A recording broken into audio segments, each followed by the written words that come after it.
14장 25절에서 35절입니다. 오늘 오후 예배가 없습니다. 그래서 점심 예배도 없으니 참고해 주시기 바랍니다.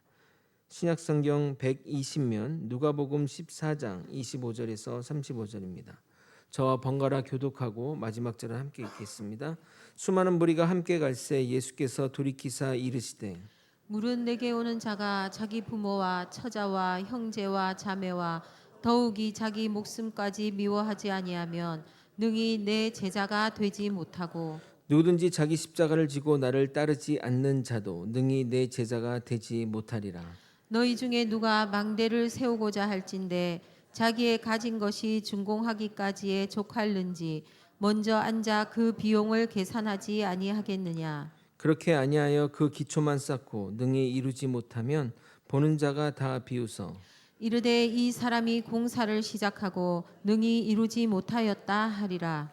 또 어떤 임금이 다른 임금과 싸우러 갈 때에 먼저 앉아 1만 명으로서 저 2만 명을 거느리고 오는 자를 대적할 수 있을까 헤아리지 아니하겠느냐. 만일 못할 터이면 그가 아직 멀리 있을 때에 사신을 보내어 화친을 청할지니라. 이와 같이 너희 중에 누구든지 자기의 모든 소유를 버리지 아니하면 능히 내 제자가 되지 못하리라. 소금이 좋은 것이나 소금도 만일 그 맛을 잃으면 무엇으로 짜게 하리요. 함께 읽겠습니다. 땅에도 걸음에도 쓸데없어 내 버리느니라. 들을 귀가 있는 자는 들을지어다 하시니라. 아멘. 길 따라가는 우리가 됩시다. 함께 인사하겠습니다.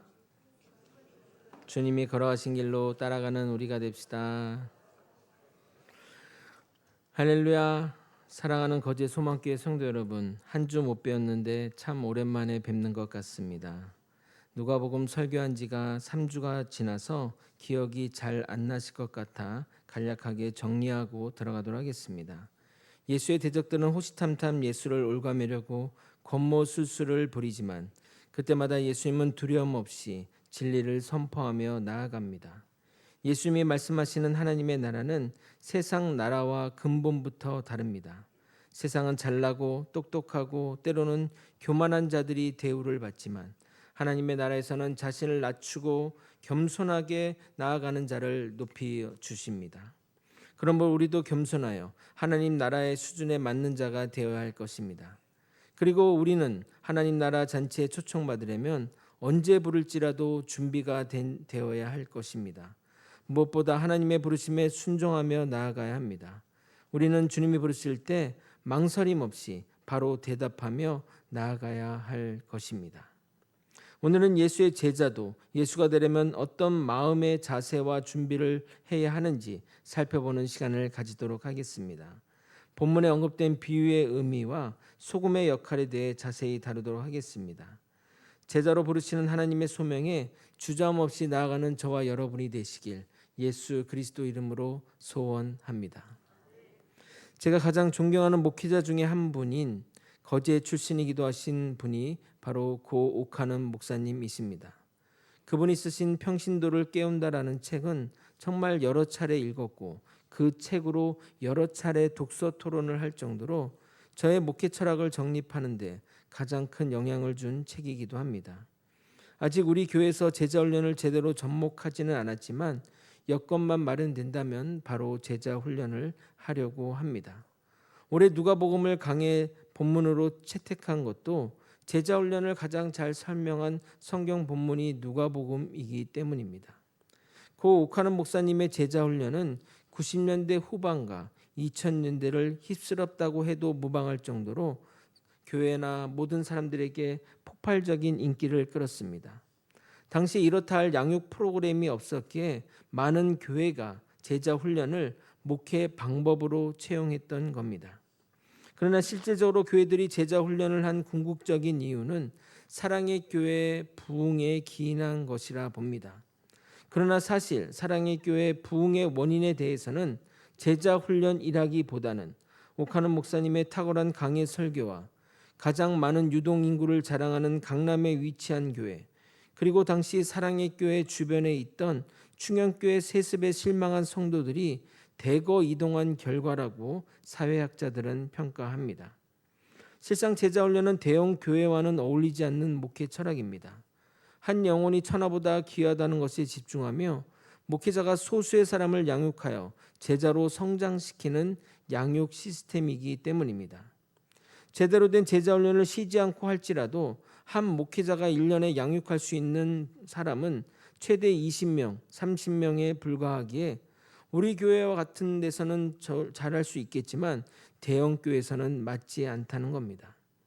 그리고 정말 자신의 목회자가 자신의 모든 것을 갈아 넣어야만 제자를 만들어낼 수 있는데 단순히 부흥을 목적으로 제자 훈련을 적용하니 부작용만 남고 제대로 되는 일이 없는 것입니다. 제자도는 목회 철학으로 가져가야 하는 것이지 목회 방법으로만 적용하게 되면 반드시 실패하게 됩니다. 제자 훈련의 부정적인 부분을 말하고자 하는 것은 아닌데 제자 훈련에 또 다른 폐해가 있습니다. 많은 교회가 제자 훈련을 직분을 주기 전 필수 통과 의례로 사용하는데 이것 또한 문제가 있습니다. 예를 들어 제자 훈련과 그 후속 프로그램인 사역 훈련 그리고 전도 폭발과 같은 프로그램을 거쳐야 권사와 장로의 직분을 주니 제자가 되려는 마음보다는 직분의 마음을 두고 나서니 제대로 된 제자가 성장할 수가 없는 것입니다. 그리고 결정적으로 제자 훈련을 마친 자들이 마치 자신이 진짜 예수의 제자가 된 것이냐 착각하는데 1년 동안 일주일에 하루 만나 성경 공부한다고 제자가 된다면 제자가 안 될 사람이 누가 있겠습니까? 예수님도 3년 동안 거의 동고동락하면서 12명의 제자를 만들었을 뿐인데 말입니다. 그래서 자조적인 이야기로 제자 훈련을 하는 교회마다 제자는 없고 머리 큰 바리새인만 많다고 하는 것입니다. 아니 이렇게 문제가 많은 제자 훈련을 목사님은 왜 하려고 하는 것입니까? 반문하는 분들에게 말씀드리자면 저는 제자 훈련을 목회 철학으로 가져가려고 하는 것이지 목회 방법으로 가져가려는 것은 아닙니다. 제가 사역하는 교회마다 제자 훈련을 했고 제자 훈련 받은 청년들이 교회의 일꾼으로 성장해 가는 것을 보았습니다. 삶의 변화가 일어나고 믿음 생활에 획기적인 변화가 일어났습니다.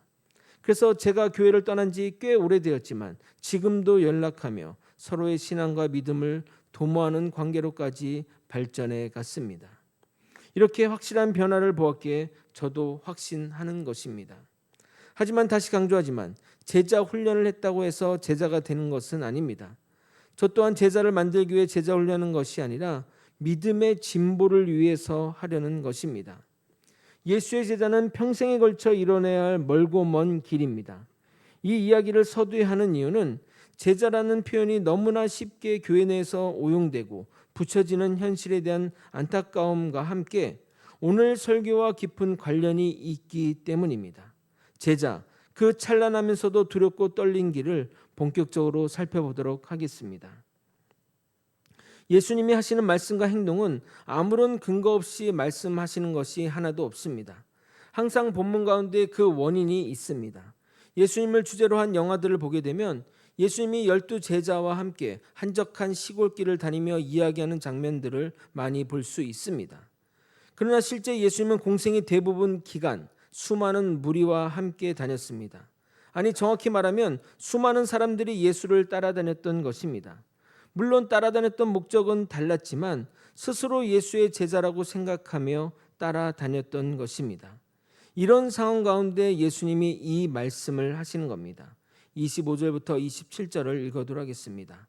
수많은 무리가 함께 갈새 예수께서 돌이키사 이르시되 물은 내게 오는 자는 자기 부모와 처자와 형제와 자매와 더욱이 자기 목숨까지 미워하지 아니하면 능히 내 제자가 되지 못하고 누구든지 자기 십자가를 지고 나를 따르지 않는 자도 능히 내 제자가 되지 못하니라.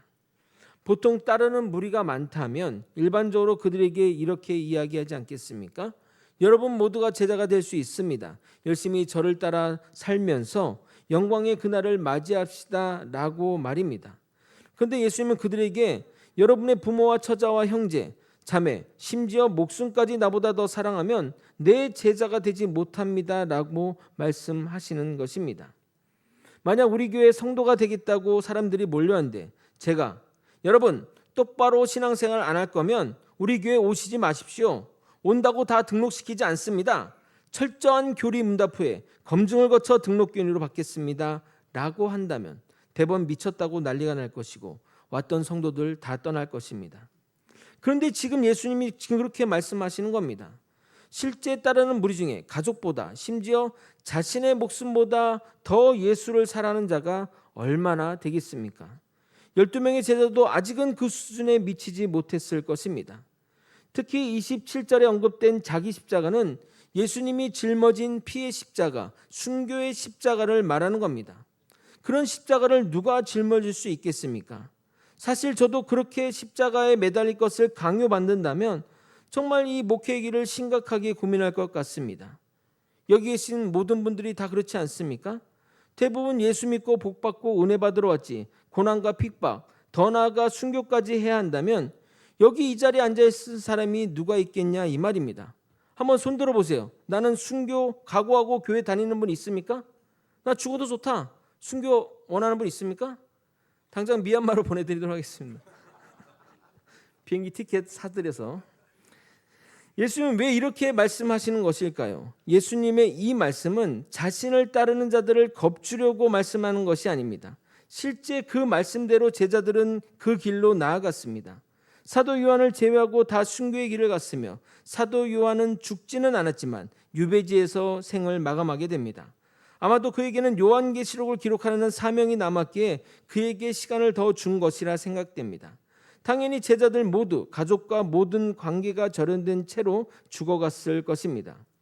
그런데 예수님의 이런 발언은 이번만 그렇게 하신 것이 아니라 종종 자신을 따르는 무리들에게 초를 치심으로써 그들을 걸러내셨습니다.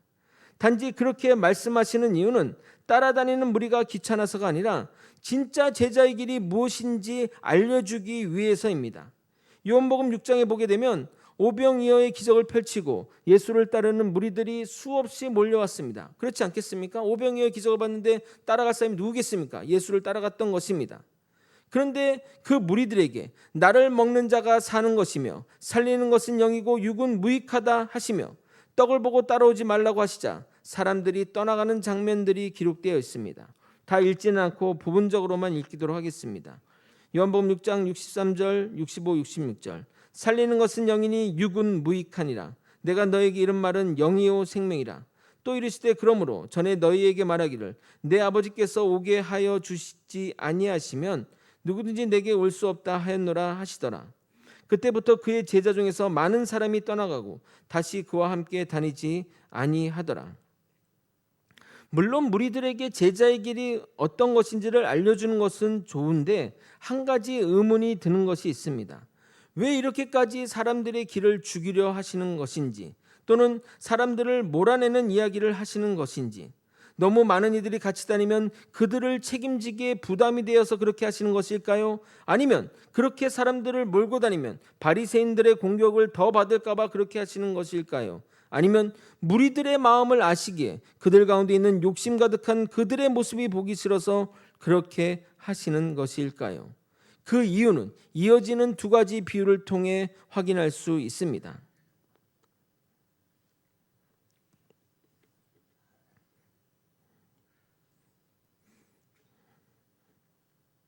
죄송합니다. 예수님은 제자의 길이 어떤 길인지 말씀하시고 연이어 두 가지 비유를 말씀하십니다. 그 비유 가운데 예수님이 그 엄혹하고 위태한 제자의 길을 무리에게 말씀하신 이유가 담겨 있습니다. 먼저 첫 번째 비유를 해보겠습니다. 여기서 망대는 전망대를 말하는 것으로 적이 오는 것을 감시하는 탑이나 또는 자신의 토지나 재산을 보호하는 탑을 말하는 것으로 여기 개인이 세우는 망대인지라 자신의 토지를 지키는 탑으로 보아야 할 것입니다. 망대를 세울 때 가장 우선해야 될 것은 이 들어가는 비용을 계산하는 겁니다. 왜냐하면 돈이 떨어지면 탑을 완성할 수 없을 뿐더러 흉물로 남고 사람들의 비웃음을 받기 때문입니다. 너무나도 당연하고 심플한 비유입니다. 이 비유가 의미하는 바는 예수를 따르는데 마땅히 져야 할 십자가를 생각하지 않고 예수를 따르게 되면 결국 중도 포기할 수밖에 없는 상황이 벌어질 수 있기에 그 사실을 알고 그러니까 결론을 어떻게 할지를 알고 따라 나서라는 것입니다. 두 번째 비유도 같은 맥락입니다. 이번에는 읽도록 하겠습니다. 31절 32절을 여러분이 한번 읽어보도록 하겠습니다. 시작. 어떤 임금이 다른 임금과 싸우러 갈 때에 먼저 앉아 1만 명으로서 저 2만 명을 거느리고 오는 자를 대적할 수 있을까 헤아리지 아니하겠느냐. 만일 못할 터이면 그가 아직 멀리 있을 때에 사신을 보내어 화친을 청할지니라. 임금은 전쟁의 리더로서 전쟁에 나서기 전에 그 적과의 이길 승산이 있다면 나가서 싸워 붙지만 승산이 없으면 화친을 통함으로써 위기를 모면하는 것이 바른 리더의 모습이라 하겠습니다. 그래야 백성도 살리고 자신의 자리도 유지할 수 있기 때문입니다. 그런데 그런 상황도 판단 없이 무턱대고 나아갔다가 전쟁에서 지게 되면 백성들도 죽어나가고 자신의 자리도 위태해지니 그런 임금을 바른 리더라 할 수 없을 것입니다. 마찬가지로 제자란 그리스도의 군사로서 앞으로서 수많은 영적 전쟁 가운데 위급하고 위태한 상황이 기다리고 있을 것인데 이런 영적 전쟁을 이겨낼 자신이 없다면 제자의 자리에 나서지 않는 것이 바른 선택이라고 말씀하시는 것입니다. 예수님이 이런 비유를 통해 말씀하시고 하는 의도와 목적은 무리가 자신을 떠나게 하려 하는 것이 아니라 오히려 강한 도전의식과 확고한 제자도의 자세를 고취시키고 그 길에 독한 마음을 가지고 나아가라고 독려하기 위해서인 것입니다. 여러분이 어느 곳을 갈 때 그 길을 알고 가는 것과 모르고 가는 것 중에 어떤 것이 더 멀게 느껴지고 가깝게 느껴집니까? 보통 모르고 가는 길이 더 멀게지는 것이 당연한 것 아니겠습니까? 여러분이 초행길을 갈 때 가는 길보다 오는 길이 더 가깝게 느껴지는 것처럼 말입니다. 예수님 또한 자신을 따르는 무리에게 제자도의 결론을 미리 말함으로써 포기할 자는 빠른 포기를 권유하고 가야 할 자는 함께 이 길을 가자고 권유하고 있는 것입니다. 이제까지 예수님의 제자의 길을 계산하고 떠나라고 권면하면서 제자의 길이 어떤 길인지만 말씀해 주고 계십니다. 그동안 제자의 길에 함부로 나서지 말라는 이유만 설명했지 제자의 길이 어떤 길인지 제가 언급하지 않았는데 그 이유는 33절의 그 모든 것들을 언급할 때까지 기다렸던 것입니다. 그래서 제자의 길이 무엇인지 또 살펴보도록 하겠습니다. 제자의 길 첫 번째는 가족으로 대표되는 가장 소중하고 사랑하는 것을 포기해야 하는 길입니다. 26절을 다시 읽겠습니다. 물은 내게 오는 자가 자기 부모와 처자와 형제와 자매와 더욱이 자기 목숨까지 미워하지 않으면 능히 내 제자가 되지 못하고. 사람마다 가치관이 다를 수 있겠지만 대부분 가족이 가장 소중한 위치를 차지하고 있을 것입니다. 그런데 예수님은 그것을 포기하지 않으면 내 제자가 될 수 없다고 말씀하십니다. 그런데 정말 예수의 12제자는 가족을 포기하고 따라 나섰습니다. 두 번째로 제자는 목숨까지 포기해야 됩니다. 27절입니다. 누구든지 자기 십자가를 지고 나를 따르지 않는 자는 능히 내 제자가 되지 못하리라. 순교를 각오하지 않으면 나설 수 없는 것이 바로 제자의 길입니다. 예수님의 12제자 그리고 수많은 자들이 순교를 각오하고 나섰고 순교의 길을 걸어갔습니다. 마지막으로 제자는 자신의 모든 소유를 버려야만 갈 수 있는 길입니다. 33절을 여러분이 한번 읽어보도록 하겠습니다. 시작. 그와 같이 너희 중에 누구든지 자기의 모든 소유를 버리지 아니하면 능히 내 제자가 되지 못하리라. 이 구절을 읽으니까 마태복음 19장의 모든 재산을 버리고 나를 따르는 예수님의 말씀에 돌아서 나간 부자 청년의 모습이 생각납니다. 그러나 예수의 12제자는 처음부터 자신의 모든 소유를 버리고 예수를 따라 나섰던 것입니다. 누가복음 5장 10절 11절 세베대 아들로서 시몬의 동업자인 야고보와 요한도 놀랐습니다. 예수께서 시몬에게 이르시되 무서워하지 말라 이제후로는 내가 사람을 취하리라 하시니 그들이 배들을 육지에 대고 모든 것을 버려두고 예수를 따르니라. 우리의 모든 것을 포기하지 않으면서 절대 우리 이름 뒤에 또는 우리 이름 앞에 함부로 제자라고 말해서는 안 될 것입니다. 기분 나쁘시겠지만 저나 여러분이나 아직은 예수를 따르는 무리일 뿐입니다. 목회자이니 당연히 제자라고 말해서도 안 됩니다. 저는 개인적으로 제자라는 표현은 그가 신실하게 죽음의 믿음의 싸움을 이기고 죽음에 이르렀을 때 부여되는 영광스러운 이름이라고 생각합니다. 그래서 만일 제가 신실하게 살다 죽게 되면 목사 홍만식이 아니라 제자 홍만식이라고 묘미명에 기록하고 싶습니다. 이처럼 제자의 길은 누구나 나설 수 있으나 그 길을 끝까지 완수하기란 쉬운 일이 아닙니다. 그러기에 우리는 출발 전에 그 길이 어떤지를 계산하고 나서야 하며 그 길에 들어섰다면 절대 뒤를 돌아보서는 안 될 것이고 앞만 보고 나아가야 할 것입니다. 예수님은 제자가 행해야 할 삶의 태도를 이렇게 말씀하십니다. 누가복음 9장 62절 예수께서 이르시되 손에 쟁기를 잡고 뒤를 돌아보는 자는 하나님 나라에 합당하지 아니하리라 하시니라. 부름받아 나선 이들은 절대 뒤를 돌아보서는 안 되는 것입니다. 제자의 길에 어떤 사람이 나서는지 강력하게 말씀하신 후에 연이어 예수님은 소금의 비유를 말씀하십니다. 이 소금의 비유는 마태복음, 마가복음에도 기록된 말씀인데 마태복음과 마가복음에 쓰인 소금의 비유는 누가복음과는 조금 다른 결로 쓰여서 간단하게 살펴보도록 하겠습니다. 마태복음은 산상수훈 말씀 가운데 있는데 제자의 길이라는 측면보다는 우리 모두가 세상의 소금이 되어 그 짠맛을 드러냄으로써 세상과 다른 정체성을 나타내는 의미로 쓰였던 겁니다. 마가복음은 또 전혀 다른 의미로 사용되는데 믿는 자의 정결과 고난을 통한 헌신, 그런 이유로 소금의 비유를 사용하고 있습니다. 일반적으로 소금은 정결례에 사용되고 언약을 세울 때도 사용되는데 그 세상의 맛 중에 정말 매운 것과 단맛은 대체제가 있지만 짠맛은 오직 소금만 낼 수 있습니다. 제가 그렇게 얘기하니 간장도 짠맛을 내는데요 말하는 분인데 간장도 소금으로 만듭니다. 마태복음은 이 유일한 짠맛에 포커스를 두었다면 마가복음은 정결과 연단의 소금으로 사용되고 있습니다. 레위기 소재 제사 가운데 제물에 소금을 칠하는 명령이 있습니다. 이 의미는 하나님께 드려지는 예물을 정결한 예물로 드리라는 의미로 소금을 치는 것입니다.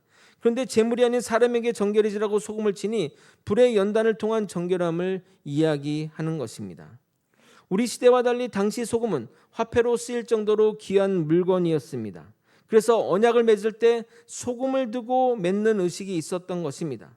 소금은 소중한 가치와 더불어 유일한 짠맛을 내는 물질이기에 소금을 두고 그렇게 했던 것입니다. 그래서 마가복음은 소금을 두고 공동체가 화목히지라는 언약을 맺으라는 의미로 쓰인 것입니다. 그러니까 우리도 사과할 때는 음식 차려놓고 하고 악수하잖아요. 그때는 소금을 놓고 얘기한 다음에 악수하고 이렇게 화해하고 했다는 겁니다. 그럼 이제 누가복음에는 어떤 의미로 쓰였는지 확인해 보도록 하겠습니다. 예수님은 제자의 그 험난한 길을 제시하면서 이 소금의 비유를 결론으로 제시하고 있습니다. 그러면서 소금의 소중한 가치와 소금의 짠맛을 강조합니다. 34절을 여러분이 한번 또 읽어보도록 하겠습니다. 시작. 소금이 좋은 것이나 소금도 만일 그 맛을 잃으면 무엇으로 짜게 하리요. 이 소금의 비유를 제대로 이해하려면 문화사회적인 부분을 우리가 반드시 알아야 합니다. 소금은 앞에서 언급한 대로 대체 불가능한 맛이며 화폐로 쓰일 정도로 귀한 것입니다. 그런데 의문이 드는 것은 소금이 어떻게 그 맛을 잃을 수가 있는가 하는 것입니다. 소금을 물에 타거나 또는 다른 것을 넣지 않는 이상 소금의 짠맛은 사라지지 않는데 말입니다. 그래서 그런 표현이 이해가 잘 되지 않는다고 말한 겁니다.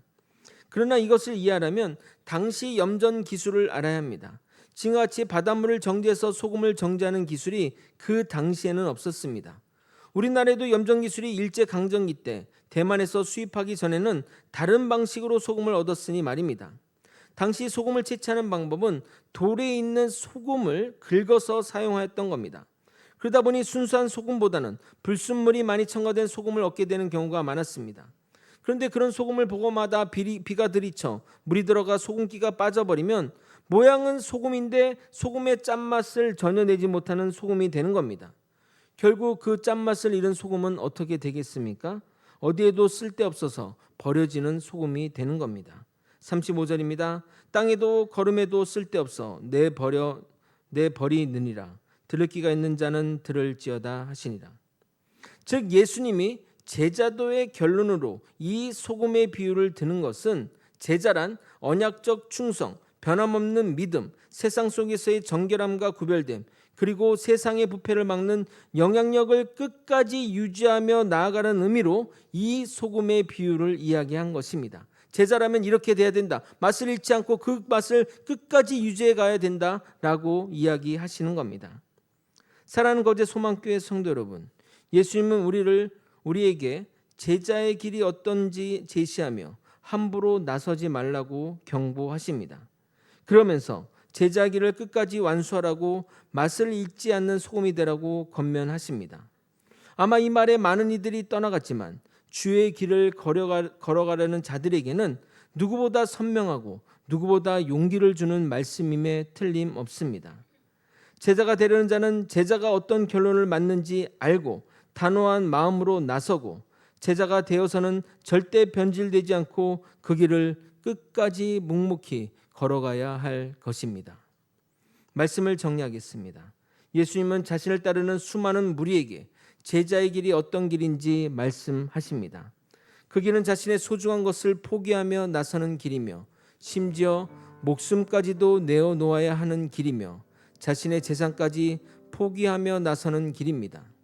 그러기에 누구나 제자의 길을 나설 수 있으나 끝까지 완주하기란 힘든 길인 것입니다. 그럼에도 예수님이 이 말씀을 하시는 이유는 이 어렵고 힘든 길을 본인이 먼저 가실 것이니 그 길을 따라오라며 포기하지 말라고 말씀하시는 겁니다. 정말 예수님은 우리보다 앞서 그 길로 나아가셨고 그 길에서 다 이루셨습니다. 그렇기에 예수님의 12 제자도 흔들림 없이 그 길로 나아갈 수 있었던 겁니다. 외람되지만 저 또한 이 길을 가려고 합니다. 흔들림 없이 주 앞에 부끄럽지 않은 제자의 길을 가려고 합니다. 그러나 먼저 제자라 이름 붙이지 않겠습니다. 사역이 끝나고 인생이 끝나는 날 제 이름 뒤에 제자라는 이름이 부끄럽지 않도록 살아낼 것입니다. 사랑하는 거제 소망교회 성도 여러분, 여러분도 이 영광스럽고 찬란한 그러면서 거칠고 두려운 이 길에 함께 가시지 않겠습니까? 주님의 제자의 길로 두려움 없이 나아가는 저와 여러분이 되시길 예수님의 이름으로 축원드립니다. 함께 찬양하시겠습니다.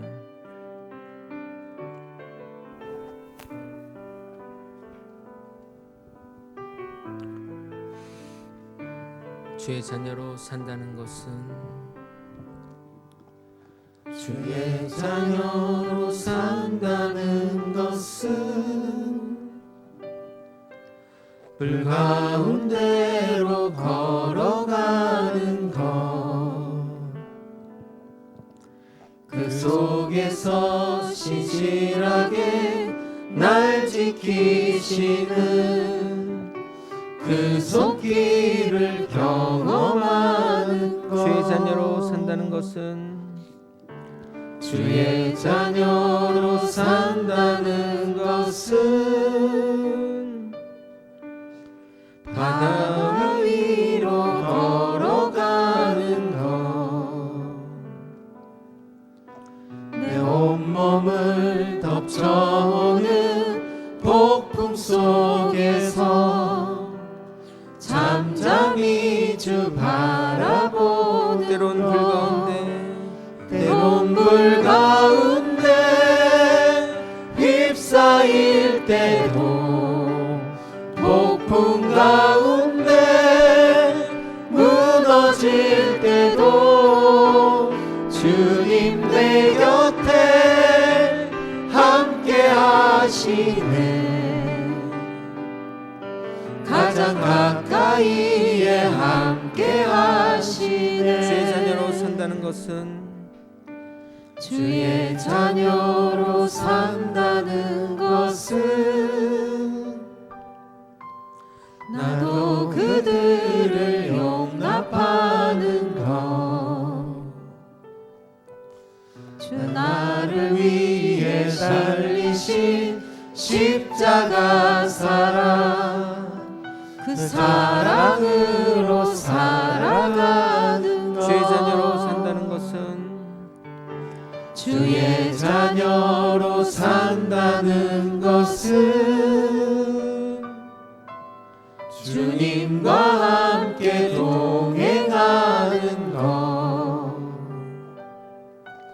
주께서 지신 십자가 기꺼이 지고 주와 함께 걸어가는 것. 때론 불 가운데 때론 불 가운데 휩싸일 때도 폭풍 가운데 무너질 때도 주님 내 곁에 함께 하시네. 가장 가까이에 함께 때론 불 가운데 있을 때도 때론 불 가운데 휩싸일 때도 폭풍 가운데 무너질 때도 주님 내 곁에 함께 하시네. 가장 가까이에 함께 하시네. 예수님이 말씀하시는 제자의 길은 평범한 사람이라면 절대 나서지 못할 길입니다. 그런데 예수님의 제자들도 평범한 사람들이며 그렇게 불굴의 의지를 가진 자들도 아니었습니다. 그러나 그들 모두 불굴의 투사가 되었고 죽음도 두려워하지 않는 예수의 제자가 되었던 것입니다. 어떻게 이 일이 가능하였겠습니까? 주님이 먼저 그 길을 보여주셨고 제자들의 길 가운데 성령님이 함께 하셨기 때문입니다. 우리가 용기를 내어 나선다면 주님은 우리와 함께 하실 것입니다. 그래서 그 길은 즐거운 길이고 그 어디나 하늘나라 같은 날이 될 것입니다. 우리 모두 다음과 같은 기도 제목으로 기도하시겠습니다. 하나님의 부르심에 주저함없이 나가는 믿음의 용사 되게 하여 주시옵소서. 평생을 돌이켜 부끄럽지 않은 길로 나아가는 신실한 제자가 되게 하여 주시옵소서. 언제나 주만 바라보며 주와 함께 나아가는 사명자 되게 하여 주시옵소서. 다 함께 이런 기도 제목으로 주님의 이름 부르짖고 통성으로 기도하시겠습니다. 주여! 하나님 아버지, 하나님의 부르심에 주저함없이 나아가는 믿음의 용사가 되게 도와주시옵소서. 아버지, 나아간 그 길에서 절대 뒤돌아보지 않게 도와주시고 멈춰서서 아버지 쉬지 않게 도와주시고 끝까지 그 길로 한 걸음 한 걸음씩 나아가는 우리 모두가 되게 도와주시옵소서. 아버지여, 평생을 살면서 부끄럽지 않는 인생을 살기 원합니다. 주님의 제자란 이름에 붙이게 아버지 허망한 인생을 살지 않게 도와주옵소서. 아버지, 빛 대신 주님을 따라 빛 대신 사명을 감당하며 하나님 나라 영광을 위해 살아가는 우리가 되게 도와주시옵소서. 아버지, 주님만 바라보며 언제나 주와 함께 동행하는 자가 되게 도와주옵소서. 그 길이 얼마나 험한 길이라도 불가웃은 길이라도 주와 함께 동행하면 그 어디나 하늘나라는 사실을 깨닫고 언제나 주님을 붙잡고 나아가는 우리가 되게 도와주옵소서. 아버지, 예수님의 제자들도 아버지 허천투성이고 부족한 것 투성이었지만 아버지 예수와 함께 동행하니 아버지 그 순교의 길까지 나아갈 수 있었던 겁니다. 아버지, 우리의 삶에도 동행하셔서 하나님과 동행하는 삶, 그 어떤 것도 이겨내는 삶을 살아가시도록 이끌어 주시옵소서. 아버지, 세상에는 가짜 제자들이 넘쳐납니다.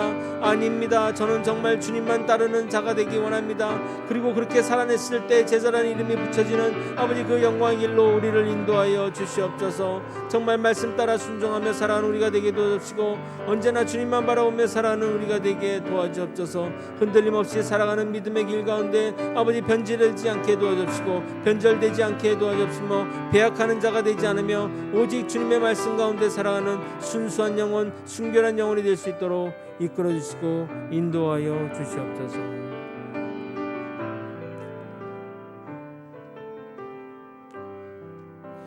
사랑이 많으신 하나님 아버지, 우리의 인생길 가운데 주님을 따라가며 주와 동행하는 삶을 허락하여 주시옵소서.